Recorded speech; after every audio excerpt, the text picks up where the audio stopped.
Selamat pagi pemirsa, apa kabar Anda pagi hari ini? Lensa Berita edisi 26 Maret 2020 kembali hadir. Berbagai laporan dari daerah istimewa Yogyakarta akan kami hadirkan untuk Anda. Bersama saya Konovia, inilah Lensa Berita selengkapnya.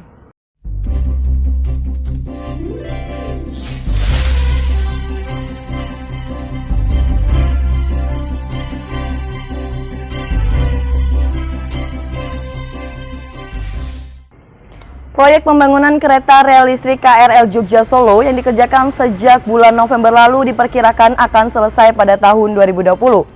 Hingga kini pengerjaan sudah mencapai 40%. Tahapan pertama pembangunan proyek KRL dilakukan pada jalur Jogja hingga Klaten. Namun kini pengerjaan sudah mencapai tahap erection listrik aliran atas. Tiang panjang aliran atas kereta rel listrik yang nantinya akan dipasang berdiameter 40 cm dengan tinggi 12 meter. Dalam pengerjaan proyek tidak ada penutupan jalur kereta api, namun pekerjaan akan diberhentikan saat ada kereta yang melintas. Proyek yang dikomandani oleh 9 kontraktor ini mengalami perlambatan pengerjaan selama 3 bulan, dikarenakan hujan dan juga posisi rel yang menghalangi jalan. Pak Sapi selaku kontraktor mengatakan bahwa pengerjaan proyek ini dibagi menjadi 2 shift. Siang pada pukul 8 hingga 5 sore, sedangkan malam pukul 1 hingga 3 dini hari. Amirianto selaku pengawas pembangunan proyek ini mengatakan, KRL Jogja Solo nantinya akan menggantikan kereta Pramek sebagai moda transportasi massal yang lebih baik dari sebelumnya. Harga yang ditargetkan pun nantinya tidak jauh beda dari biaya kereta rel listrik yang ada di Jabodetabek. Sistem awal pembelian tiket yaitu manual. Pemesanan dilakukan di loket dan calon penumpang akan diberikan kartu akses yang akan di-tap di pintu masuk. 60 unit kereta rel listrik terdiri dari 12 gerbong yang dioperasikan pada pukul 7 hingga 9 dan 6 gerbong pada pukul 10 hingga 2 siang hari. Baik pemirsa, kita saksikan 4 laporan dari reporter Lensa Berita. Laporan pertama akan disampaikan oleh reporter Yohanifa Ersa. Kompetisi bergengsi bola voli terbesar se-Indonesia Proliga 2020 kembali digelar di kota Yogyakarta. Laporan selanjutnya akan disampaikan oleh reporter Tiffany. Kabupaten Bantul meningkatkan kewaspadaan terhadap kasus demam berdarah denggi. Hingga saat ini sudah tercatat lebih dari 266 kasus yang ada. Laporan ketiga akan disampaikan oleh reporter Yuan Vika. Menipisnya stok gula pasir di pasar menyebabkan lonjakan yang sangat signifikan. Laporan terakhir akan disampaikan oleh reporter Kurnia Huda. Revitalisasi dan rekonstruksi pojok Beteng Lor Wetan di kota Yogyakarta sudah mencapai tahap ekskavasi. Silakan laporan Anda Yohanifa Ersa, Tiffany, Yuan Vika, dan Kurnia Huda.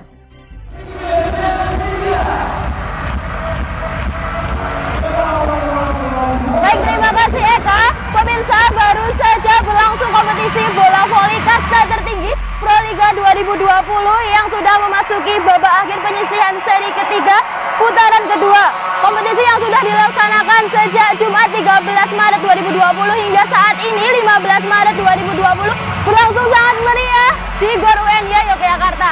Kompetisi bola voli terbesar se-Indonesia ini sudah dibuka perdana di GOR Gelanggang Remaja Pekanbaru Riau pada tanggal 24 Januari 2020 lalu. Dilaksanakan di 8 kota, di mana 6 diantaranya memainkan fase reguler yakni Pekanbaru, Purwokerto, Palembang, Bandung, Gresik, dan saat ini sedang dilaksanakan di Yogyakarta.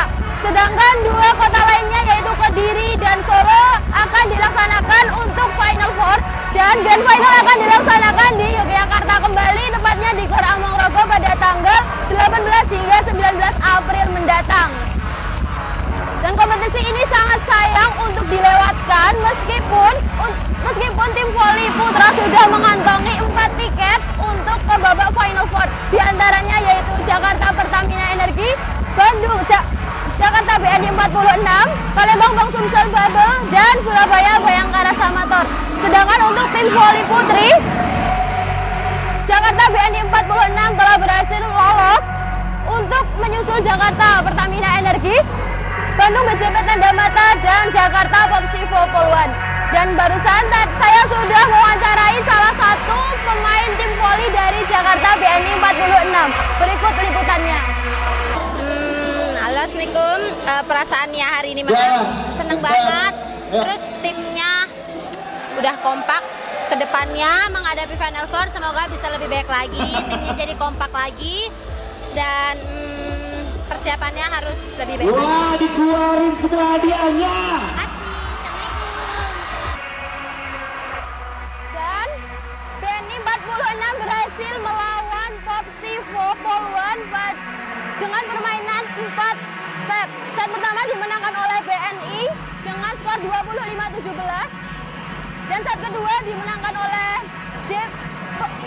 dimenangkan oleh Popsivo dengan skor 25-23. Set ketiga dan set keempat dimenangkan oleh BNI dengan skor 26-24 dan 25-21. Sehingga hal ini membuat tim voli putri dari BNI 46 lolos ke babak Final Four menyusul 3 tim voli putri lainnya. Dari Yogyakarta, Yohanifa Ersa, Kurnia Ujang melaporkan. Ya Eka, Dinas Kesehatan Kabupaten Bantul di bulan Maret kembali menetapkan status waspada untuk kasus demam berdarah denggi atau DBD. Hal ini terjadi setelah melonjaknya kasus DBD di Kabupaten Bantul hingga mencapai lebih dari 35%. Hingga hari ini tercatat ada 266 kasus DBD, sedangkan tahun lalu di bulan yang sama tercatat ada 204 kasus DBD. Penyakit yang dibawa oleh nyamuk Aedes aegypti ini lebih banyak menyerang usia produktif. Dari 266 kasus, 204 diantaranya merupakan pasien dengan rentang usia 17 hingga 35 tahun, sedangkan sisanya merupakan pasien anak-anak dan lansia. Hal ini disebabkan karena masyarakat masih menganggap bahwa DBD tidak berbahaya bagi usia produktif. Selain itu, lonjakan kasus DBD di Kabupaten Bantul disebabkan karena urbanisasi penduduk yang melonjak beberapa tahun belakangan ini. Sebagai langkah antisipasi, Dinas Kesehatan Bantul telah mensosialisasikan gerakan pemberantasan sarang nyamuk atau PSN. Selain itu telah mensiagakan seluruh fasilitas kesehatan yang ada di Kabupaten Bantul apabila terjadi lonjakan penduduk. Berikut wawancara bersama Kepala Bagian Kesehatan Masyarakat Dinas Kesehatan Kabupaten Bantul, Fauzan. Melakukan gerakan serentak monitoring pemberantasan sarang nyamuk di seluruh Kabupaten Bantul dan langsung dipimpin Pak Bupati.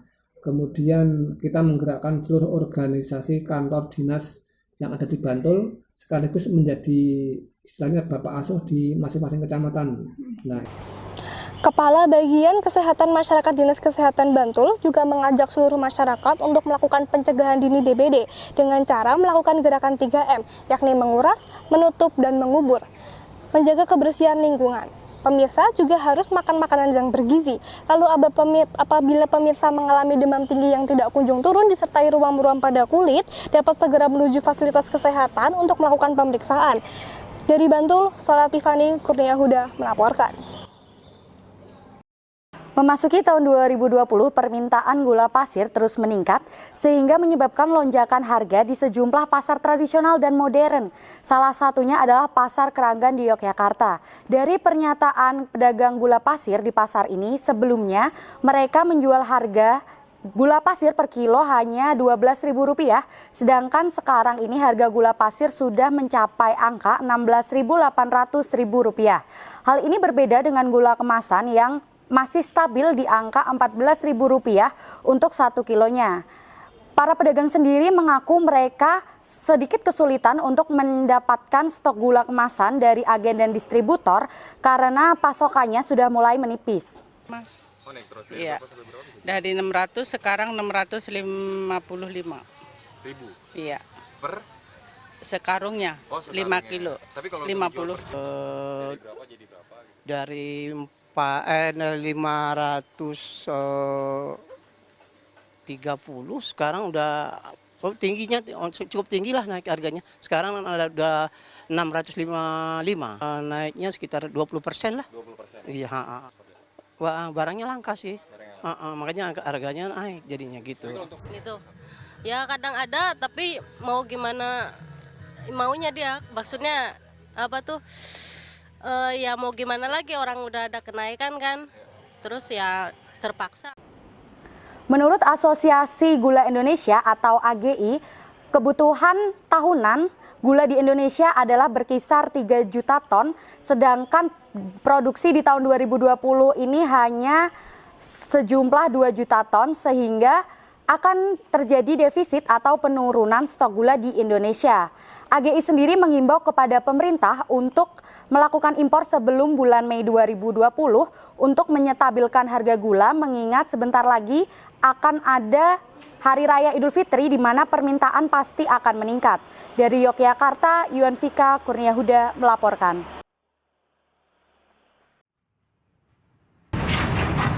Baik, terima kasih Eka. Tepat di belakang saya ini merupakan proyek pengerjaan revitalisasi dan rekonstruksi Pojok Benteng Lor Wetan atau dalam bahasa Indonesia Pojok Benteng Timur Laut Keraton Yogyakarta. Pojok benteng yang dibangun oleh Sri Sultan Hamengkubuwono II pada tahun 1785 sampai 1787. Dulunya di sini berdiri bangunan-bangunan tanah warga. Dan saat ini warga yang terdampak akibat rekonstruksi sudah mendapat ganti untung atas pelepasan hak tanah dan bangunan.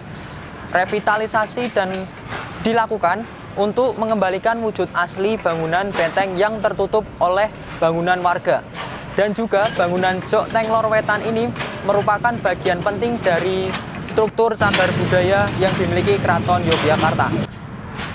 Proyek ini mendapat respon cukup baik dari masyarakat, tidak terkecuali warga yang terdampak proyek ini. Berikut wawancara kami dengan warga setempat. Revitalisasi ini menurut Ibu bagaimana? Setuju sih, semoga aja berimbas yang baik, dalam artian mungkin bisnis yang udah jalan makin rame di sini. Itunya istilahnya semuanya ya kalau bisa semua yang berkepentingan mendapat barokahnya dengan adanya pembangunan benteng. Tahap revitalisasi Pojok Benteng Lor Wetan dalam bahasa Indonesia yang berarti pojok benteng di sisi timur keraton, di sisi timur Laut Keraton Yogyakarta akan terus dilaksanakan dan direncanakan selesai pada tahun ini. Dari kota Yogyakarta, Kurniahuda, Yusron melaporkan. Eka.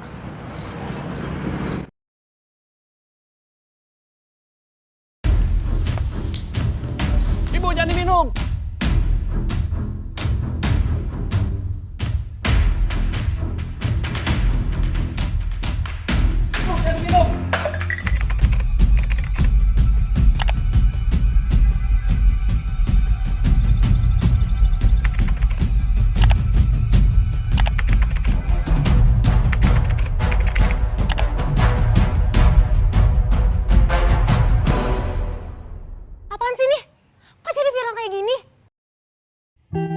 Kejadian yang sebenarnya bukan seperti apa yang mereka lihat. Jangan ikut menyebar sesuatu yang belum tentu benar. Hindari hoax dan stop hoax. Jadilah bangsa yang cerdas dalam menerima berita di dunia maya.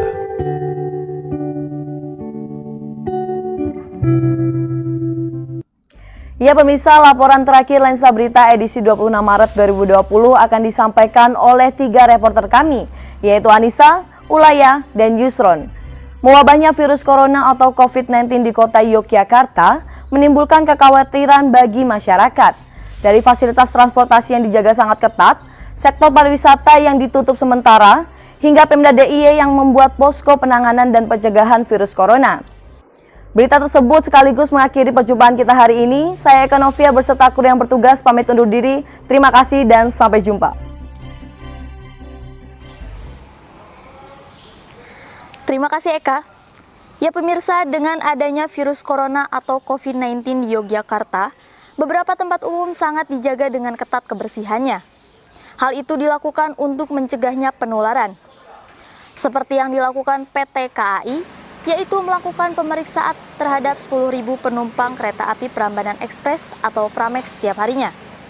Dengan stasiun pemberhentian di Kutoarjo, Jenar, Yogyakarta, Lempuyangan, Klaten, Maguwo, Purwosari, dan Solo Balapan. Hal itu sudah dilakukan sejak 5 Maret 2020 lalu hingga waktu yang belum ditentukan.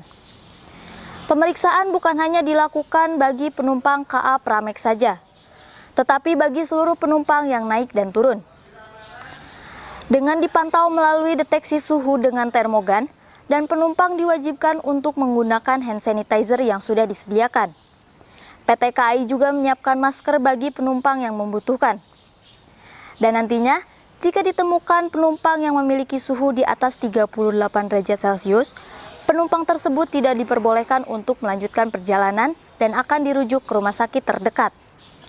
Selain itu, PT KAI juga sudah menyiapkan posko kesehatan yang ditangani oleh para medis dari Klinik Mediska Yogyakarta. Asisten Manajer Humas PT KAI Daerah Operasi 6 Yogyakarta, Erlangga Budi Laksono mengatakan sampai saat ini belum ditemukan penumpang yang diduga terkena virus corona. Sejak 15 Maret 2020 lalu, PT KAI juga telah melakukan penyemprotan disinfektan di seluruh titik stasiun, seperti kursi, pagar, dan tangga. Pembersihan di stasiun juga dilakukan lebih intens dari biasanya. Sekian laporan yang dapat saya sampaikan. Dari Yogyakarta, Anissa Nurul melaporkan. Selanjutnya akan ada laporan dari Ulaya Audisa. Ya, silakan Ulaya.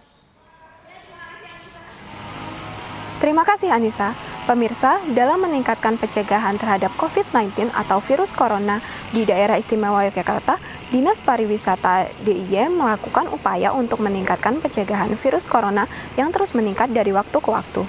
Dimulai dari sektor pariwisata, kemudian pencegahan ini ditindaklanjuti oleh Balai Pelestarian Cagar Budaya atau BPCB Daerah Istimewa Yogyakarta dengan cara menutup 10 cagar budaya yang terdapat di Yogyakarta terhitung mulai tanggal 16 hingga 29 Maret 2020 mendatang yang merupakan upaya untuk melakukan pencegahan terhadap penyebaran virus corona.